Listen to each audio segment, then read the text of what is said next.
ya, PBAK di kantor DPR nanti, jangan main-main sama UI. Ya, 50 orang kami di dalam dipukuli, ada kami mundur, nggak ada jam 3 malam baru kami pulang. Ini UI, jangan coba-coba remehkan. Hari ini kami minta kepada Bapak Polisi tolong hargai juga. Nah, mana tadi pihak-pihak DPR tolong menghargai kamu. Sehingga kamu bersabar masa, kamu bangun konsolidasi apa betul-betul kamu duduki.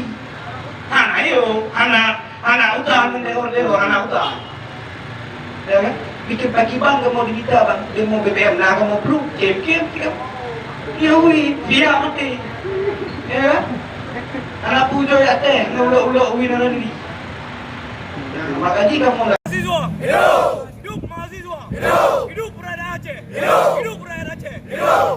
Kami mahasiswa UIN Araniri mengajak seluruh mahasiswa UIN Araniri yang ada di seluruh penjuru Aceh dan seluruh mahasiswa yang ada di penjuru Aceh dan seluruh elemen masyarakat yang ada di Aceh mengajak untuk sama-sama kita menduduki gedung DPRA, gedung rakyat Aceh ini, di mana hari ini hak-hak daripada rakyat Aceh, butir-butir MUU Helsinki, UUPA, dan penjabat Aceh hari ini sudah memperkosa hal tersebut. Kami mahasiswa UIN Araniri mengajak setelah maghrib kita sama-sama menduduki gedung rakyat ini.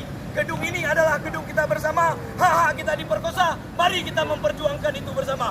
Hidup rakyat Aceh! Hidup rakyat Aceh! Hidup! Sekian dan terima kasih. Wassalamualaikum warahmatullahi wabarakatuh.